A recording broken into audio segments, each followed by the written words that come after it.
नमस्कार सभी को, मैं सुमन लता। आज हम जानेंगे भक्ति और परमार्थ।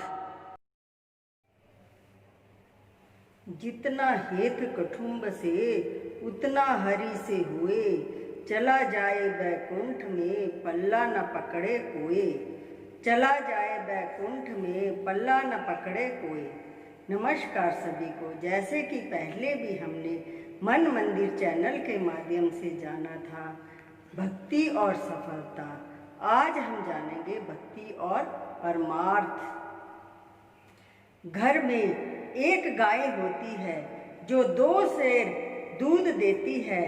यदि एक समय उसका बच्चा गुम हो जाए तो घर वाले उसकी तलाश में व्याकुल हो जाते हैं। क्यों? यदि बच्चा ना मिला तो गाय दूध नहीं देगी।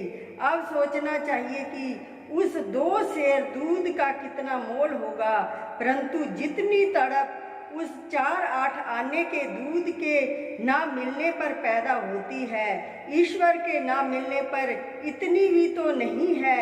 हर एक शख्स अपने मन के तराजू पर इस बात को भली प्रकार तोल सकता है कि उसके मन में इस वस्तु की लगन अधिक है।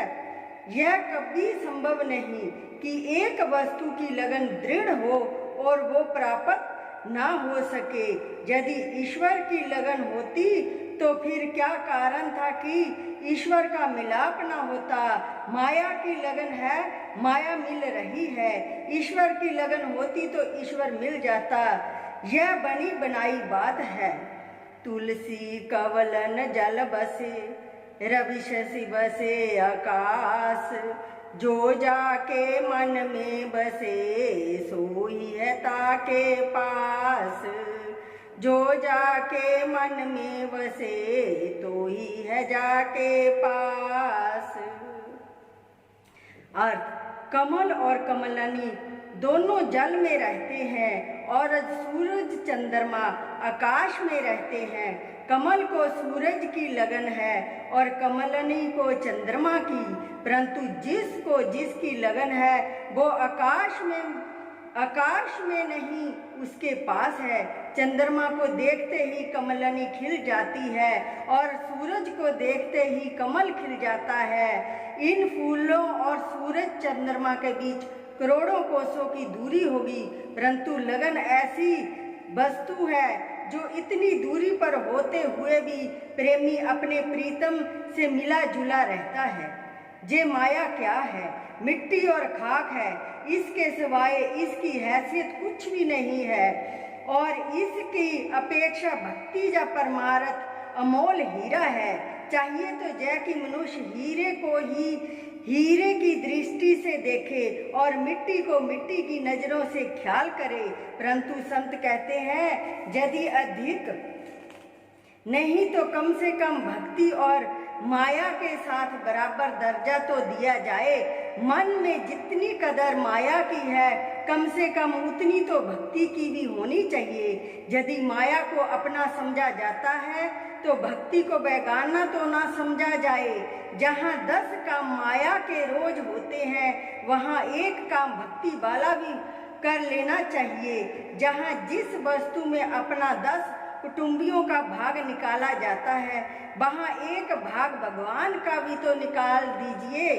क्योंकि भक्ति का नियम है कि जिस वस्तु में अपने इष्ट देव का भाग नहीं निकाला जाता या जो वस्तु पहले इष्ट देव के भेंट नहीं होती, उसके सेवन करने में दोष लगता है। संसारी जीवों की बात और है, परंतु जो लोग भक्ति के मार्ग पर चले हुए हैं उनको इन बातों का ध्यान रखना आवश्यक है। ये भक्ति के नियम है और इन नियमों का पालन करना भगत के लिए अति आवश्यक है। कुछ इनका पालन करने के पश्चात वो इसका परिणाम स्वयं ही देख सकते हैं कि मन पर क्या प्रभाव पड़ता है। जिस प्रेम और भक्ति की मनुष्य को तलाश है, उसका भेद केवल इसी बात के अंदर समाया हुआ है। खाली बातें बनाने से ना कभी कुछ बना है ना कभी बनेगा। पेट जब भी भरेगा रोटी खाने से भरेगा, रोटी रोटी कहने से पेट कभी नहीं भरता। कहावत है कि बातों के पकवान से पेट नहीं भरता। लोग जवानी जमा खर्च से काम लेते हैं और संत सतगुर अपने सेवक को उसी बात पर अमल करा देते हैं जब उनकी बड़ाई होती है। करनी बिन कथनी कथे गुरपद लेहे न सोए, बातों के पकवान से धरपा कबू न होए। बातों के पकवान से धरपा कभी न होए। मनमति माया है और गुरमति भक्ति है। मनमति अंधेरा है और गुरमति रोशनी है। जब तक जीव मनमति के अंदर रहता है तब तक ठोकरें खाता रहता है, और जब गुरुमति को धारण कर लेता है तो रोशनी में आ जाता है और तमाम रास्ते उसको साफ दिखाई देने लगते हैं। और साथ ही अगर वो हिम्मत भी ऊंची रखता है तो फिर उसे चारों ओर सफलता ही सफलता दिखाई देने लगती है और वो दिन प्रतिदिन उन्नति करता हुआ आगे की तरफ बढ़ता चला जाता है, जिससे वो अपने उद्देश्य में सफलता पा लेता है। जैसा बातें मनुष्य के अपने ही ख्याल की शक्ति पर निर्भर है। मनुष्य के अंदर कुदरत ने वो शक्तियां भर रखी है जिनके द्वारा वो असंभव बात को भी संभव बना दे, किंतु जरा उन्हें हरकत देने की आवश्यकता है।